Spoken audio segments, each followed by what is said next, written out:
ଦୁଃଖିନୀ ଗୋବର ଗୋଟିଏ ବେଶ କଣ ହେଇଛି ତମର? ବୁଝି ପାରୁନି କୁଆଡେ ମୋ ପଥ କଣ ପେଟଟିକି ଚାରିଦିଗ ଉତ୍ତାର ଯୁଆଡେ ଚାହିଁଲେ ଖାଲି ଦୁଃଖ ଆଉ ଦୁଃଖ। ଆରେ ମାୟା ଏଇଟା ଦେଇଛି କି ନୂଆ କଥା ନୁହଁ। ପ୍ରତ୍ୟେକ ପୌରାଣିକ ଐତିହାସିକ ସାମାଜିକ ସବୁ ନାଟକରେ ସବୁ ଗପରେ ସବୁ ଷ୍ଟୋରିରେ ହିରୋ ହିରୋଇନଙ୍କର ମିଳନ ବିଚ୍ଛେଦ ଲାଗି ରହିଛି। ଆରେ ବିଚ୍ଛେଦ ବିନା ମିଳନର ଟେଷ୍ଟ କିଛି ନାହିଁ ରେ। ମୋ ଦୁଃଖ ସେ ଦୁଃଖ ନୁହେଁ, ମୋ ଯନ୍ତ୍ରଣା ସେ ଯନ୍ତ୍ରଣା ନୁହେଁ, ମୁଁ ଏକ ଭିନ୍ନ ଯନ୍ତ୍ରଣାରେ ଜର୍ଜରିତ। କଣ ଭିନ୍ନ ଯନ୍ତ୍ରଣା ପୁଣି ତା ଦେହରେ ଜର୍ଜରିତ? ଆରେ କଣ ହେଇଛି କଥା ମତେ ଖୋଲି କୁହ। ମୁଁ ତମ ସନ୍ତାନର ମା ହବାକୁ ଯାଉଛି। ଆଉ ମତେ ପଥର ହେଇଗଲା କଣ? ଏଇ ତ ଟାଇଟିକି ତ ବାପା କଥା ଅବିବାହିତ ଝିଅଟେ ମୁଁ ହେଇଯାଇଛି ମା। ଏ କଥା ଶୁଣିବା ମାତ୍ରେ ଆପଦ ଅବା କଥା।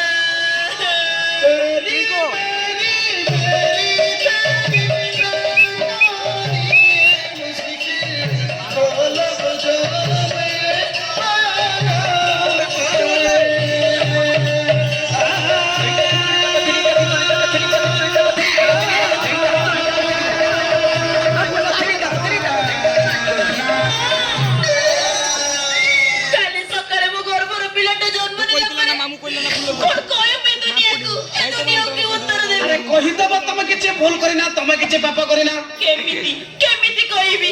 କୁଆଡେ ଝିଅଟେ ମୁଁ, ତାପରେ ସିନ୍ଦୁର ବିନ୍ଦିନି ହେଇଯାଇଛି ମା। ତମ ପରି ପୁଅକୁ ଛୁଇଁବା ପାପ। ଆଉ ଯଦି ହେଇଛୁ ମା ତାହେଲେ ମୋ ସାଙ୍ଗରେ ଡାକ୍ତରଖାନା।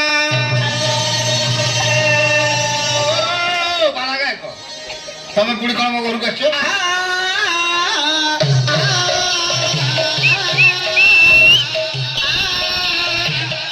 ମୁଁ କଣ କହୁଛି ଶୁଣିଲା କଣ ହଉଛୁ?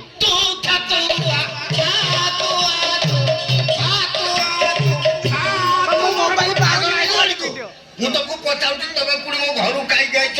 ଆଜ୍ଞା ମୁଁ ରକ୍ତର ଡାକରେ ଛୁଟି ଆସିଛି। ରକ୍ତର ଡାକରେ ଛୁଟି ଆଇଛ? ରକ୍ତର ଡାକ ବିଶେଷ ଆକର୍ଷଣ ରକ୍ତର ଡାକ। ମୋ ଝିଅକୁ କୁଆଡେ ଡାକୁଥିଲ? ଆଜ୍ଞା ମୁଁ ତାକୁ ଡାକ୍ତରଖାନା ନେଇକି ଯିବି। କି ମୋ ଝିଅର କଣ ହେଇଛି କି ତାକୁ ଡାକ୍ତରଖାନା ନେଇକି ଯିବ? ଆଜ୍ଞା ତାର ହର୍ସ ହେଇଛି।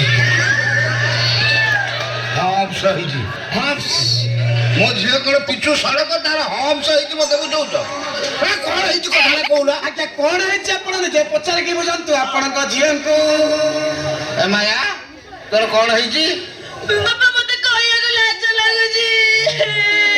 ମାୟା ମାୟା ମାୟା କାନନି କାନନି ଟାଙ୍କି ଉପରେ ପ୍ରେସର ପଡିବ କାନନି। ତୋର ଏମିତି ରୋଗ ହେଇଛି ନା ବାପକୁ କହିବାକୁ ଲାଜ ମାରୁଛି? ଆଜ୍ଞା ଆଜ୍ଞା ଏମିତି କିଛି ରୋଗ ଅଛି ଯୋଉଟା କି ବାପା ମାନେ ଜାଣିବା ଉଚିତ ନୁହଁ। ଆଉ କିଏ ଜାଣିବା ଉଚିତ? Contractor contractor. ଯେ ତାର ରାସ୍ତା ତିଆରି କରିଛି, ଯିଏ ହୋମ୍ସ ତିଆରି କରିଛି ସେ ତାର ଜାଣିଛି କୋଉଠି କଣ ହେଇଛି।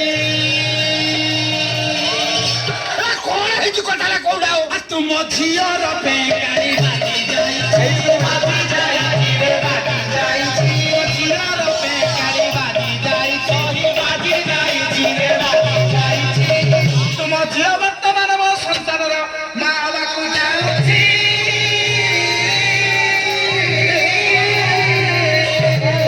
ଭୋଳାନନ୍ଦ ଭଗବାନ କି ଭୈୟା କି ଭୈୟା କି। ୟା ପରେ ତୁ ସଖୀ କନି ରକମ ଡେଉଛୁ। ପାଲା ଗାୟକ। ଆଜ୍ଞା ତମେ ପରା ପାଲା ଗାଇକି ଲୋକମାନଙ୍କୁ ଧର୍ମ ଶିକ୍ଷା ଦଉଛ। ଇଏ କଣ ତମେ ମୋ ଝିଅକୁ ବାହା ନହୁଣୁରୁ ମତେ କହୁଛ ହମ୍ସ ହେଇଛି। ତମେ କି ପାଲା କରୁଛ? ଦେଖନ୍ତୁ ଆଜ୍ଞା ଦେଖନ୍ତୁ, ଆପଣ ଯେଟା କହିଲେ ପାଲା ହଉଛି ଶୁଦ୍ଧ ପୁତ ପବିତ୍ର, କିନ୍ତୁ ଏଟା ଆଜ୍ଞା ଆମର ପାଲା ନୁହଁ। ଇଏ ହଉଛି ଡ୍ରାମା ଆଉ ପାଲାର ସମ୍ମିଶ୍ରଣରେ ଏକ ନୂତନ ଆବିଷ୍କୃତ ସଂସ୍ଥା, ହାଇବ୍ରିଡ ସଂସ୍ଥା। ୟା ନାଁ ହଉଛି ଡ୍ରାମ ପାଲା। ତେଣୁ ଏଠି ଟିକେ ଆଇଁଷ ରହିବ। ଆଉ ତମେ କହିଲେ କଣ ସେ ଜିନିଷ ସେଇଆ ସେ ହବ ସେଇଆ। ତେଣୁ ଆପଣ ଆଉ ଚିନ୍ତା କରୁଛନ୍ତି କାଇଁ? ଆପଣଙ୍କର ତ ନର୍ସିଂ ହୋମ ଅଛି, ନେଇଯିବେ ପରିଷ୍କାର ପରିଚ୍ଛନ୍ନ ନେଇ ଆସିବେ। ଆଚ୍ଛା କହିପାରିବେ କି ବାଲେଶ୍ୱର ସୁରକୁ ଫାଷ୍ଟ ବସଟା କେତେବେଳେ? ତାମାନେ ତମେ ଗାଁକୁ ପଳେଇବ? ଅବଶ୍ୟ। ଆଉ ଏ ଭ୍ରୁଣ ହତ୍ୟା ମୁଁ କରିବି? ନିଶ୍ଚିତ। ପାଲା ଗାୟକ ଏ ଭ୍ରୁଣ ହତ୍ୟା ମହାପାପ। ଏ ପରମ ପୂଜ୍ୟ ମହାପୁରୁଷ, ଏତେ ଦିନ ତମର ଦିବ୍ୟ ଜ୍ଞାନ ଉଦୟ ହେଲା, କିନ୍ତୁ ତୁମେ ଯେତେବେଳେ ଶହ ଶହ ଟଙ୍କା ଦେଇକି ଏମିତି ଭ୍ରଣମାନଙ୍କୁ ହତ୍ୟା କରୁଥିଲ, ସେତେବେଳେ କଣ ଚିନ୍ତା କରୁଥିଲ ଯୋଉ ଭ୍ରଣମାନଙ୍କୁ ତମେ ହତ୍ୟା କରୁଛ ସେ କେ ଦେଶର ପ୍ରଧାନମନ୍ତ୍ରୀ ହେଇଥାନ୍ତା, କି ରାଷ୍ଟ୍ରପତି ହେଇଥାନ୍ତା, କି ପ୍ରତିଭା ପାଟିଲ ହେଇଥାନ୍ତା, କି ମଦର ଟେରେସା ହେଇଥାନ୍ତା, କିନ୍ତୁ ସାମାନ୍ୟ କେଇଟା ଟଙ୍କା ପାଇଁ ଆପଣ ସେମାନଙ୍କୁ ଖଲାସ କରିଦେଲେ। ଆପଣ ଯେ ବିଶ୍ୱ ଦରବାର ଶପଥ କରି କୁହନ୍ତୁ ଯେ ଆପଣ ଭ୍ରୂଣ ହତ୍ୟା କରିବେ ନାହିଁ, ଭ୍ରୂଣ ହତ୍ୟାରୁ ନିବୃତ୍ତ ରହିବେ, ତାହେଲେ ଯାଇ ମୁଁ ଆପଣଙ୍କ ଝିଅକୁ ମ୍ୟାରେଜ କରିବି। ତା ନହେଲେ ଆପଣଙ୍କ ଝିଅ ବାଧ୍ୟ ହେଇକି ଗ୍ୟାରେଜ ଯିବ। ମୋ ଝିଅ ଗେରେଡ଼ି ଯିବା ଦରକାର ନାହିଁ। ମୁଁ ଆଜି ଏ ବିଶ୍ୱ ଦରବାରରେ ଶପଥ କରି କହୁଛି, ଆଜିଠାରୁ ମୁଁ ଆଉ ଭ୍ରୂଣ ହତ୍ୟା କରିବି ନାହିଁ। ଓ ଆନନ୍ଦକାନ୍ତ ଭଗବାନ କି ଆପଣ ଆଜି ପରିବର୍ତ୍ତନ ହେଇଛନ୍ତି।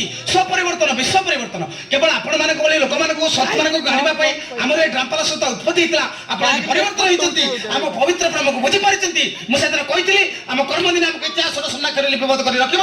ଏହା ସତ୍ୟ ଯେ ମା ଗର୍ଭରେ ଥିବା ସନ୍ତାନ ନିଶ୍ଚିତ ଭଗବାନଙ୍କର ଦଶମ ଅବତାର ହବ। ଏଇଠି କବି ସମ୍ରାଟ ଉପେନ୍ଦ୍ର ମଧ୍ୟ ପଦେ ଲେଖିଲେ।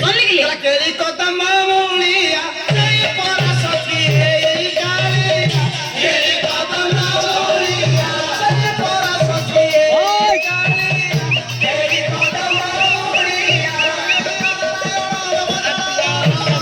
କେଳି କଦମ ମୂଳିଆ ତ୍ରୟୀ ବନ୍ଦନ ତମ କରୁଣା ସାଗର କଦମ ମୂଳେ ମାଳିଆ ନୀଳମଣି ବର ଲେଖା ଦିନ କେଳି କଦମ ମୂଳିଆ ନନ୍ଦନକୁ ପ୍ରଭୁ ହେ ତୁମେ ସାହୁ କେଳି କଦମ ମୂଳିଆ ଆଲୋ ଉଷୁମର ଡେରିଥିବ କର୍ମ କେଳି କଦମ ମୂଳିଆ କିରେ ବିଷମର ହେଲା ସମାପନ କଦମ ମୂଳେ କାଳିଆ ପର୍ଯ୍ୟନ୍ତ ମିଳିପାରିଲାନି ଅନୁକୂଳ ଟଙ୍କା କେଳି କଦମ ମୂଳିଆ ଅନୁକୂଳ ଟଙ୍କା ପାଇଁ ଗାଗଳାଇ ଲଙ୍କା କେଳି କଦମ ମୂଳିଆ ଆଲୋ ଉଷୁମର ଦିଅ କେଳି କଦମ ମୂଳିଆ ଏଇମାନେ ଯେତେ ଅଛ ଦିଅ କର ପାଳି କେଳି କଦମ ମୂଳିଆ ତମ ଶରଣ ରଖ ଦିନ ଦିନ ଶରଣ ରଖ ଯେ ମା ଗର୍ଭରେ ଥିବା ସନ୍ତାନ ଭଗବାନଙ୍କ ଦଶମ ଅବତାର ହେଉ।